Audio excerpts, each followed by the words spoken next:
El amor a la vida. Autor, Erich Fromm. Resumen narrativo. El presente resumen narrativo fue realizado por la Biblioteca Nautilus, con la intención de facilitar a personas con ceguera y a estudiantes de pocos recursos, el acceso al conocimiento universal. Esperamos que te sea de gran utilidad y te conduzca a profundizar más en el tema leyendo la obra original. No olvides apoyarnos suscribiéndote al canal y dándole like a cada una de nuestras publicaciones. Gracias. Biblioteca Nautilus. bibliotecanautilus@gmail.com. Los textos que aquí se presentan son la transcripción de algunas conferencias y charlas radiofónicas registradas en su mayoría en la casa de Erich Fromm, en Locarno, y en un estudio de una emisora de radio de Zúrich, cuando el escritor ya estaba cerca de los 80 años, es decir, en la última década de su vida. La tragedia, sin embargo, es que la mayoría de nosotros morimos antes de haber comenzado a vivir. Presentación. Erich Fromm produjo estos textos radiales ya cercano a los 80 años, en la última década de su vida. Nunca dio su obra por terminada. Leía, escribía, planeaba, aprendía, se mantenía abierto, más aún, curioso, y así fue hasta el final. Pero la obra que nos dejó, en 10 volúmenes, había alcanzado por entonces su culminación y estaba completa, y de ella extraía Fromm elementos cuando comentaba los acontecimientos corrientes como observador crítico y alerta. De modo que las grabaciones que aquí reproducimos constituyen un interesante completamiento de su obra. Su valor reside menos en la novedad que en la vivacidad de su formulación, menos en el contenido que en la forma. Las conferencias y charlas se registraron en su mayoría en la casa de Fromm, en Locarno, y algunas en el estudio de la radio, en Zúrich. 1. El hombre pasivo. Al abordar el tema, abundancia y saciedad, me parece oportuno comenzar formulando una observación sobre el sentido de ambas palabras. Y ello no solo en este caso, sino también en general. Cuando se comprende el significado, el sentido auténtico de una palabra, es frecuente que ya se entiendan mejor ciertos problemas designados con esta palabra, precisamente a partir del significado de ese término y de su historia. Examinemos ambas palabras. Una de ellas tiene un doble sentido. Uno positivo, pues, abundancia, designa lo que excede lo absolutamente necesario, lo sobreabundante. Quizás se piense en la representación bíblica de la tierra en la que fluye leche y miel. La observación referente al sentimiento de impotencia es la que describe con mayor profundidad lo que le ocurre a este hombre, y la que solo registra la presencia de cólera, es la más superficial. Esto quiere decir que cuando también nosotros nos encolerizamos y solo vemos en quien está frente a nosotros a un hombre encolerizado, se nos escapa lo esencial.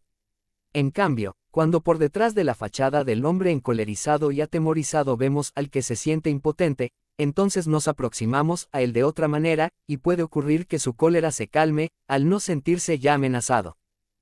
Desde el punto de vista del psicoanálisis, en todo el proceso que hemos descrito no nos interesa en primera línea, y por cierto no exclusivamente, averiguar cómo se comporta un hombre desde un enfoque totalmente exterior, sino qué motivos, qué intenciones tiene, y si estos son conscientes o inconscientes. Preguntamos por la calidad de su comportamiento.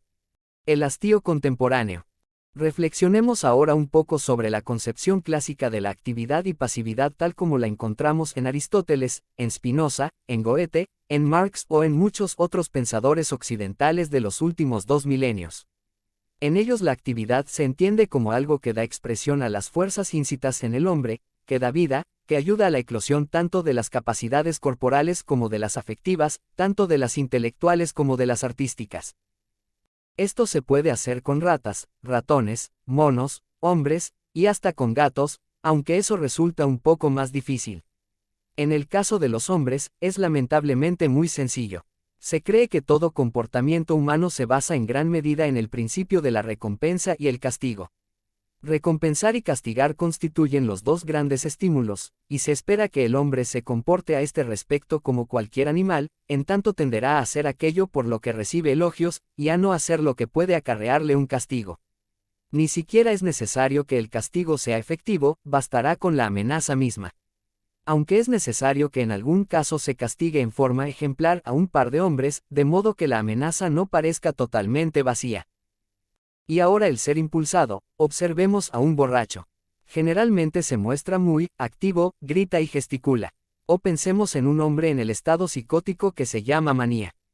Tal hombre es superactivo, se cree capaz de ayudar al mundo, pronuncia discursos, telegrafía, se preocupa por mantener una incesante actividad. Ofrece la imagen de una monstruosa actividad. Las necesidades de producción. Es opinión ampliamente difundida, no solo entre los legos, sino también entre muchos científicos, que el hombre es una máquina que funciona según determinadas exigencias fisiológicas. Siente hambre y sed, la necesidad de dormir, de satisfacer su impulso sexual, y muchas otras.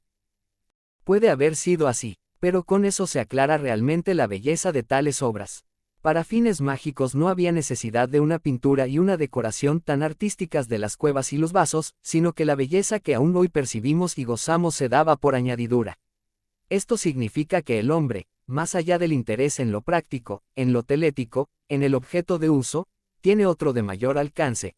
Quiere ser activo en el sentido de la creación, de la configuración, del desarrollo de fuerzas que en él residen. El psicólogo alemán Karl Buller ha acuñado una certera y excelente expresión, goce de la función. Esto significa que la actividad puede traer consigo un goce que consiste en que el hombre disfruta de su propio funcionamiento, y no porque necesite esto o aquello, sino porque el acto de la creación, del despliegue de las propias capacidades, produce por sí mismo alegría. Esto tiene, naturalmente, una importante consecuencia en lo referente a la educación. Una genial profesora italiana, Maria Montessori, ha establecido que con el viejo principio de la recompensa y el castigo se puede domesticar a los niños, pero no educarlos.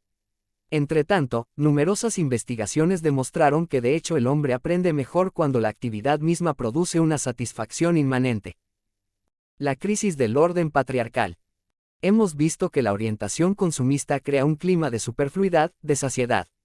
Este problema se halla estrechamente vinculado con una crisis en curso en el mundo occidental, no reconocida en general porque nos interesamos más por el síntoma que por la causa. Ese hijo será también más apropiado que los otros para convertirse en el seguidor y heredero de su padre. En la estructura patriarcal suele haber un hijo preferido, que habitualmente, pero no en forma necesaria, es el mayor. Si leemos el Antiguo Testamento encontraremos que siempre hay en él un hijo preferido. El padre lo distingue, lo elige. Al padre le agrada ese hijo, porque le obedece. En la estructura matriarcal las cosas ocurren de otra manera. La madre ama por igual a todos los hijos, pues todos ellos son, sin excepción, fruto de su vientre y necesitan su dedicación. Si una madre solo alimentara a sus lactantes en la medida en que le agradan y obedecen, morirían la mayoría de los niños. Como sabemos, un lactante no hace en absoluto lo que su madre quiere.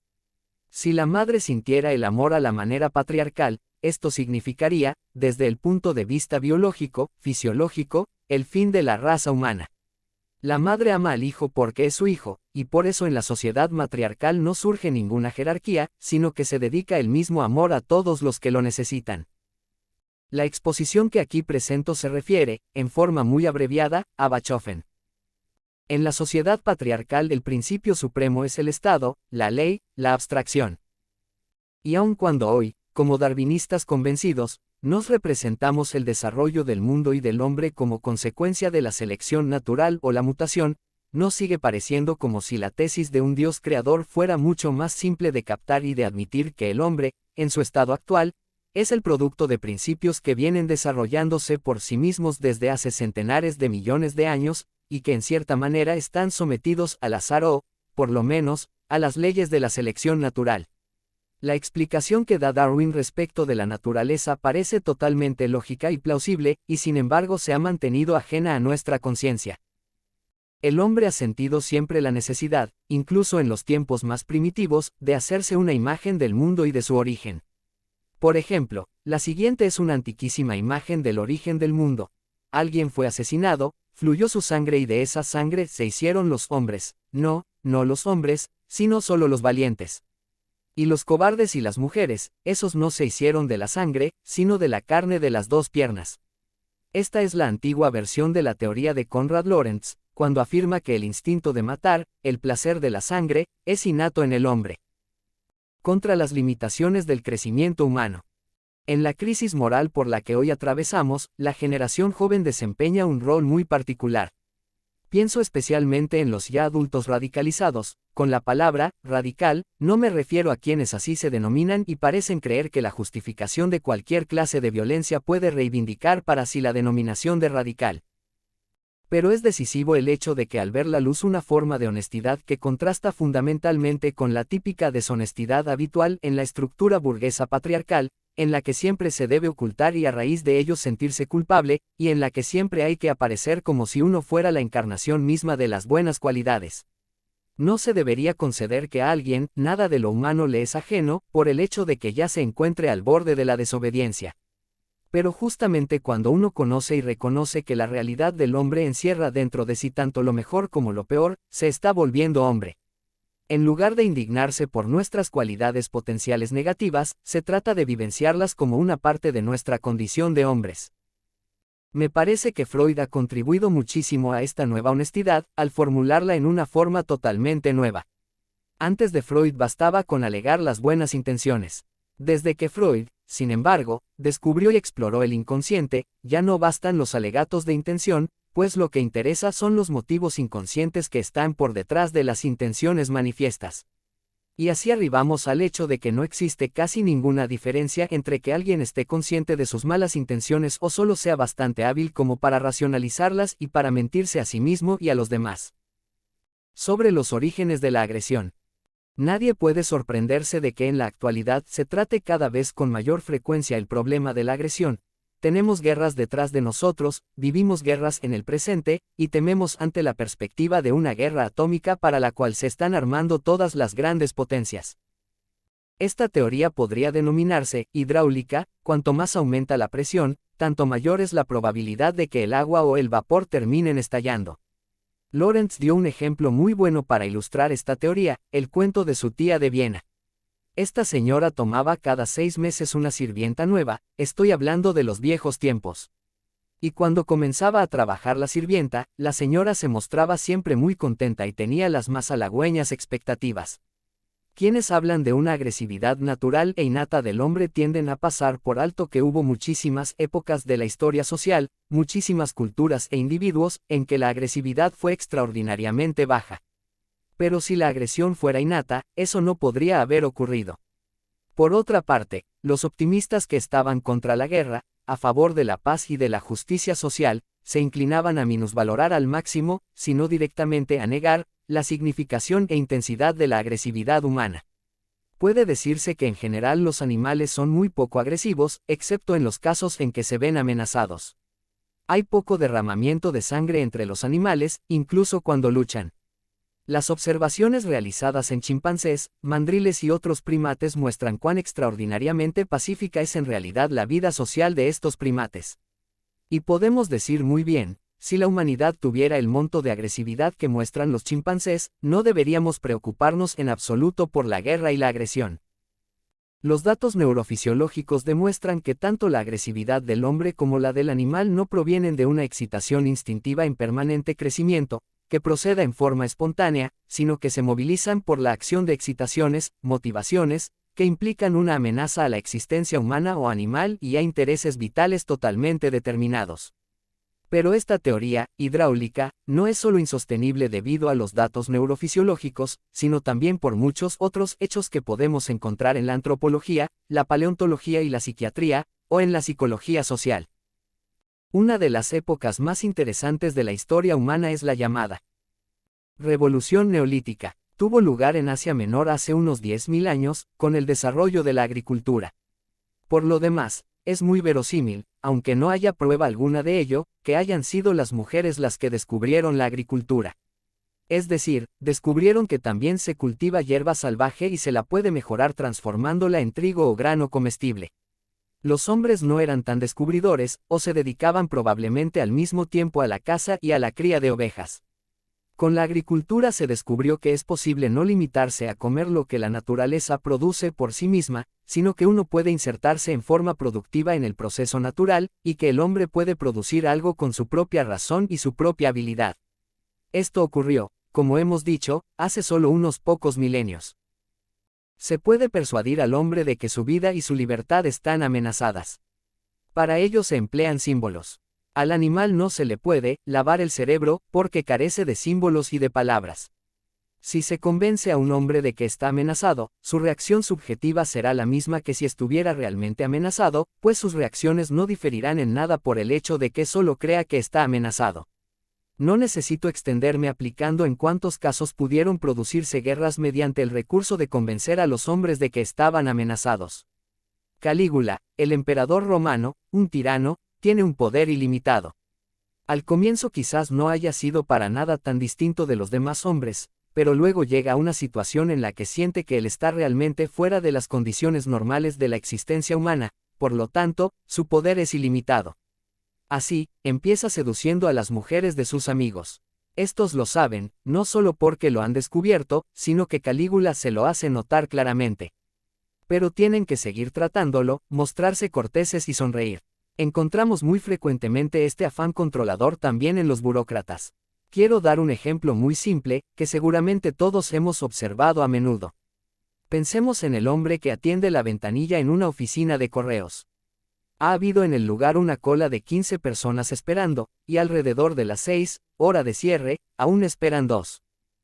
Si hubiera querido ser astuto, habría podido decir que tenía sentimientos de culpa porque había asesinado a tantos judíos.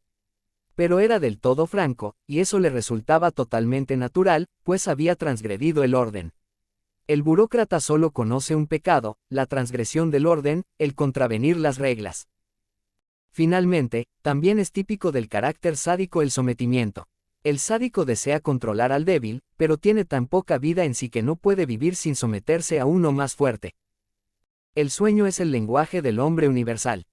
Todos creemos que solo dominamos un lenguaje, al que llamamos lengua materna.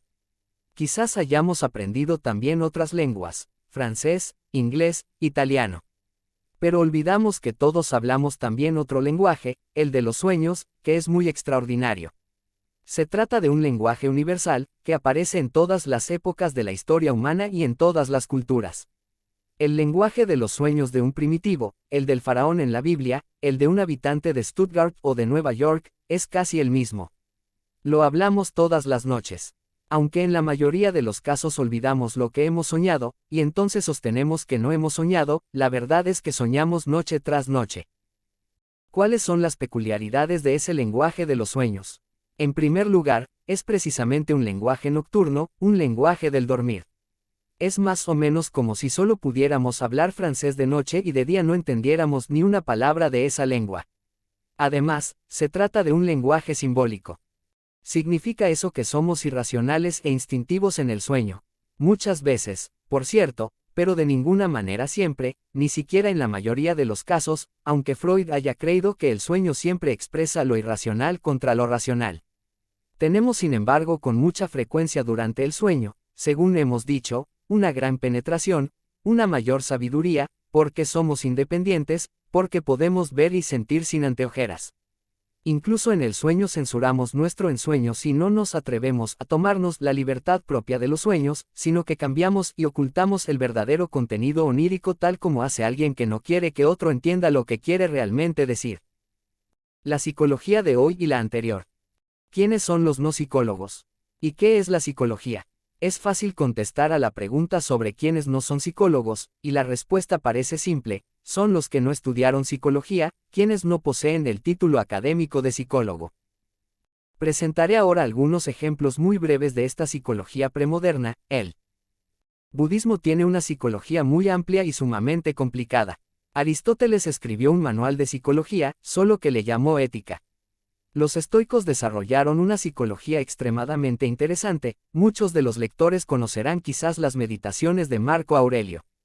Encontramos en Santo Tomás de Aquino un sistema de psicología, del que cualquiera podría verosímilmente aprender más que de la mayoría de los textos de psicología actuales.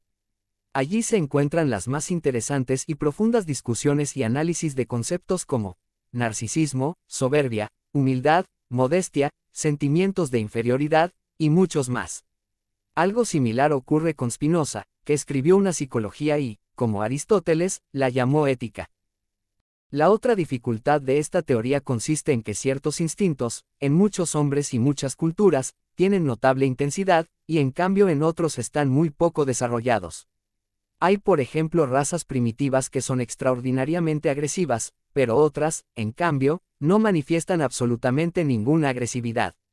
Esto se observa también en algunos hombres. Si alguien acude hoy a un psiquiatra y dice, «Doctor, estoy tan enojado, querría matar a todos, a mi mujer, a mis hijos, suicidarme», el médico no dice, «Claro, este hombre tiene un instinto de agresividad fortísimo», sino que más bien hace un diagnóstico y afirma. Los tres conceptos fundamentales de Sigmund Freud. Junto a las dos orientaciones mencionadas se halla una tercera, el psicoanálisis o, como también se le puede llamar, la psicología profunda, fundada por Sigmund Freud. La finalidad de Freud era entender racionalmente las pasiones humanas, y en especial las irracionales.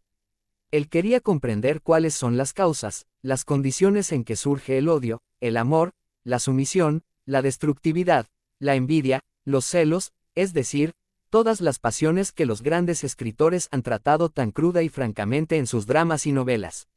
Freud quería hacer de todo esto un objeto de investigación científica, y para ello construyó la ciencia de lo irracional.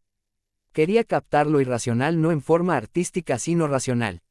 Tales ejemplos, dramáticos y no dramáticos, se encuentran por todas partes todos los días. Hombres que no concientizan sus reales motivos porque no pueden soportar percibirlos, comprenderlos, saber algo de sí mismos que contradice hasta tal punto su propio conocimiento o la opinión de la gente, que se encontrarían en una situación muy incómoda si vieran con claridad lo que realmente los impulsa.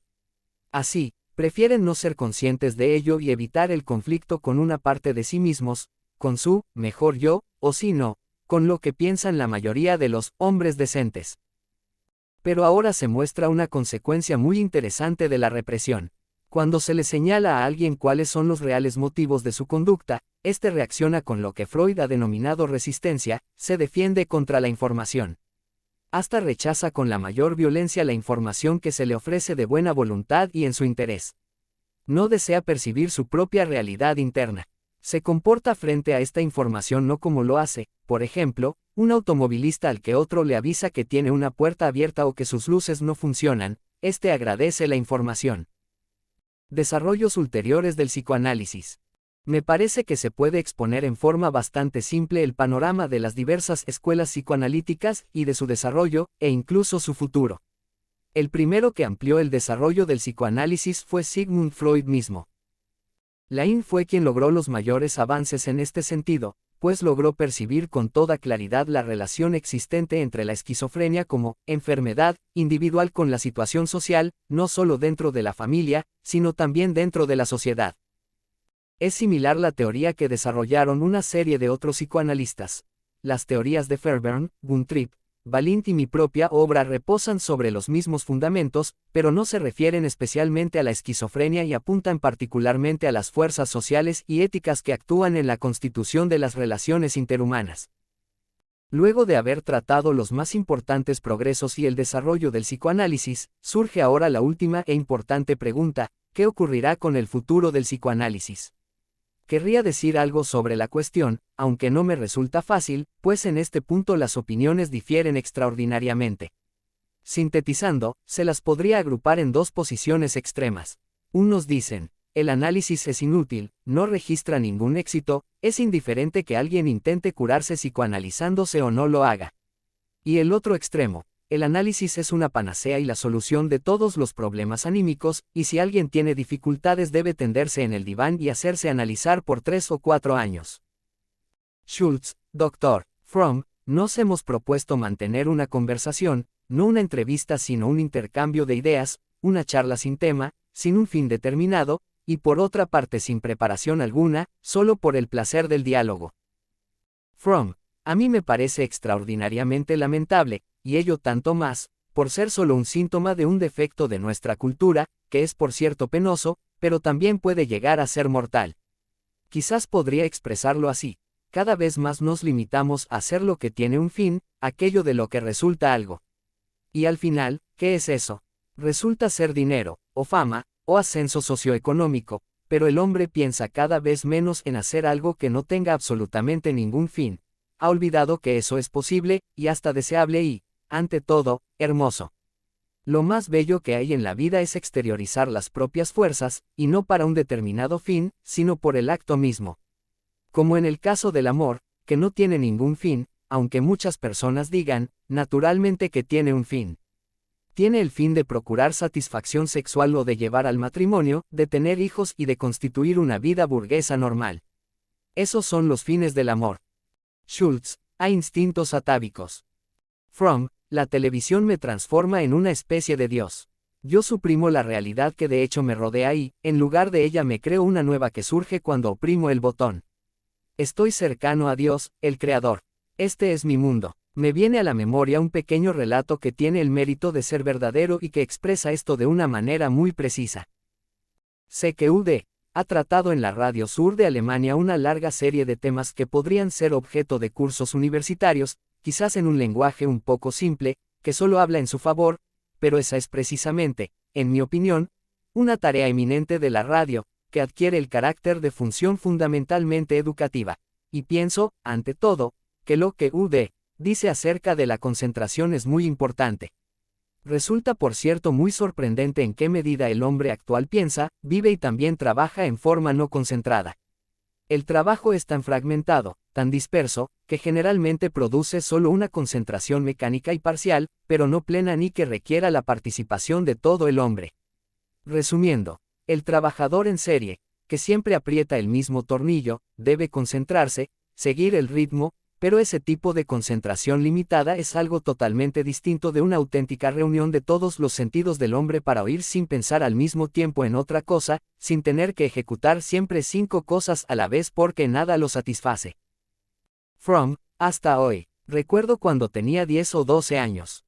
Si alguien decía que era comerciante u hombre de negocios me sentía perplejo y pensaba, Dios mío, este hombre debe sentirse espantosamente por tener que consagrar toda su vida a no hacer nada más que ganar dinero. ¿Cómo puede ser esa su única ocupación? Entretanto, he llegado a aprender que eso es totalmente normal, pero yo sigo siempre sorprendiéndome. Sin duda, no aborrecía entonces los libros guerreros de la toma de Canaán tanto como los aborrezco hoy. Con todo, no me gustaban, y no los he leído más de 1 o 2 veces. Pero los libros proféticos y los salmos, sobre todo aquellos, fueron y siguen siendo para mí una fuente siempre viva. Schultz, no querría UD. Fromm, en ese sentido escribí un libro, Y seréis como dioses, que es una interpretación de la tradición judía. Por supuesto, no es eso lo que quiero significar, pero me parece que la mayoría de los especialistas en Marx pasan por alto el hecho de que el pensamiento de Marx es en el fondo religioso. Religioso, no entendido en el sentido de la creencia en Dios. En ese sentido, aclarémoslo, tampoco el budismo es religioso, pues no tiene ningún Dios. Lo enriquecí luego con el estudio del budismo zen, sobre todo con el Dr. Suzuki, pero también a través de múltiples lecturas. Y claro, hasta ahora no lo he mencionado, Sigmund Freud. Freud cobró para mí significación exactamente al mismo tiempo, y siguió teniéndola, y yo diría, estas influencias, el judaísmo profético, Marx, el matriarcado, el budismo, Freud, fueron las decisivas que actuaron sobre mi pensamiento, pero no solo sobre él, sino también sobre todo mi desarrollo, pues nunca tuve la capacidad ni la he adquirido hasta ahora, de pensar sobre cosas que no pueda vivenciar, el pensamiento abstracto me resulta difícil. Dijo, a lo que yo hice. Es por eso que todo es tan tedioso. Y así, llegó a constituir para mí un criterio para juzgar la buena hora analítica el hecho de que, como siempre me sucedió, toda la hora fuera interesante, no interesante por la hábil o brillante formulación, sino porque ambos hombres hablaban de algo que era relevante, que era auténtico, que de alguna manera les interesaba. Tiene una notable historia. Ese trabajo se realizó por encargo del Servicio Secreto norteamericano durante la guerra, con el fin de obtener un psicorretrato de Hitler. El autor es un psicoanalista muy ortodoxo. Hasta ahora el informe se mantuvo en secreto, como ocurrió con muchos otros trabajos en Estados Unidos, que no tienen nada de secreto. El autor disponía naturalmente en ese momento de escaso material. Analizó a Hitler desde el punto de vista freudiano. Estableció así que tenía un complejo de Edipo, que presenció las relaciones sexuales de sus padres, etc., y sobre esa base se aclara entonces, de algún modo, la personalidad del dictador. Esta perversión puede reconocerse también por la expresión facial. Se nota en el necrófilo que su expresión permanece inmóvil. No reacciona, está como congelado. En el hombre biófilo podemos ver que su rostro se mueve, que resplandece cuando percibe algo vivo. También podemos describir esto de otra manera. El necrófilo está siempre hastiado, el biófilo nunca lo está. No interesa de qué hable, puede ser algo intrascendente, pero en todo lo que dice hay algo vivo. El necrófilo puede decir alguna agudeza, pero eso no tiene vida. Y si bien los nazis describieron al comienzo un paisaje idílico en que los pequeños comercios debían pertenecer en su totalidad a los pequeños comerciantes y en que cada uno tendría allí un pequeño refugio, luego se vio que se trataba de una idea demagógica extraordinariamente atractiva, pero por supuesto del todo irreal, pues el nacionalismo no obstaculizó el desarrollo capitalista de Alemania, sino que lo fomentó sin molestarlo para nada. En determinados casos podemos observar también esta conexión que existe entre vitalidad frustrada y necrofilia. No son raros los hombres cuyas familias estaban tan muertas que ellos durante toda su niñez no respiraron ni el más mínimo hálito de algo vivo. Todo estaba burocratizado, todo era rutina, todo era tener, todo era reglamentación, y los padres consideraban como algo auténticamente malo cualquier movimiento vital espontáneo. Hitler, ¿quién era y qué significa la oposición a ese hombre? Schultz, se está dedicando cada vez más atención en todo el mundo al problema de la oposición. ¿Cómo puede haber llegado a adquirir una autoridad irracional de tal magnitud? Si recorremos la profusión de obras que existen sobre Hitler, no sorprende que la mayoría de los autores no manifiesten una mayor perplejidad respecto de este personaje. Por regla general, sus intentos de explicación les salen más o menos redondos. Y no son pocos los que llegan a esta conclusión. Si la resistencia contra Hitler se hubiera organizado en forma más decidida y unificada, habría tenido naturalmente éxito. Fromm, así es, se trasladó a Viena, no pudo pasar el examen en la Academia de Artes, luego quiso estudiar arquitectura. En esa guerra, despertó, pues pudo repentinamente identificarse con Alemania, ya no necesitó producir nada autónomo. Era de hecho un valiente y leal soldado, pero los oficiales comenzaron pronto a quejarse de que era un lamebotas de los superiores. Este rasgo le fue propio y nunca lo perdió, aunque más tarde, cuando tuvo poder, estuviera en condiciones de hacer que le lamieran las botas a él, pues no había nadie sobre él aparte del destino, de las leyes naturales, ante el cual él, la providencia, se inclinara. También era lo que se dice un hombre fuerte, que prometía soluciones, y en última instancia la salvación. Por otro lado, creo que surgió en todo caso su ascenso se hizo posible, desde abajo, es decir, fue un producto de las expectativas y de la situación. Sospecho que, visto de este modo, todo hombre fuerte es un hombre débil. Debe su fuerza a la circunstancia de que es un exponente de muchas otras fuerzas. En cambio, la fuerza que se expresa en la resistencia es de naturaleza completamente distinta. Debemos renunciar precisamente a observar solo las palabras, y comenzar por escudriñar quién y qué es el que las pronuncia, en su esencia y en su carácter. Más allá de todo esto hay que observar que en este caso, como en muchos otros, se trata no solo de política en el sentido de la racionalidad de los fines, sino de una cosmovisión, de una religión, si se quiere. Pero visto contra el fondo de las explicaciones que Ude ha dado, se vuelve muy actual. La resistencia, que en el caso de Hitler se demoró mucho, no sería entonces un mero discurso opositor, sino la defensa de una existencia contraria a esos valores. Tal existencia no es empero algo que se delegue en políticos profesionales. Es, en cierto modo, cosa de legos, cosa de todos. Hay investigaciones de psicología social que puedan apuntalar esta afirmación. Fromm, ¿quién es un hombre? ¿Cuál es su carácter? Formular esta pregunta y tratar de responderla es no solo de interés moral y psicológico, sino también, en mucha mayor medida, de interés político. El que no lo vea está menoscabando el concepto mismo de política. ¿Cómo estaban orientados la mayoría de los alemanes desde el punto de vista caracterológico? ¿Eran los alemanes un terreno en el que la semilla de Hitler podía brotar con facilidad y lozanía, o eran para él un terreno árido y muy poco fecundo? Existe sobre esto una investigación que lamentablemente no ha sido publicada hasta ahora, realizada por algunos colegas y yo mismo en 1931, en el Instituto de Investigaciones Sociales de Frankfurt. Fromm, no conozco ninguno. Yo realicé junto con un colega, Michael Maccoby, una investigación similar según los mismos principios en un pueblito mexicano. No se refería solo al carácter autoritario y no autoritario, sino también a otros rasgos del carácter. Michael McCovey realizó investigaciones sobre la diferencia entre hombre necrófilo y biófilo en diferentes estratos sociales de los Estados Unidos, en que se probó la eficacia del mismo método.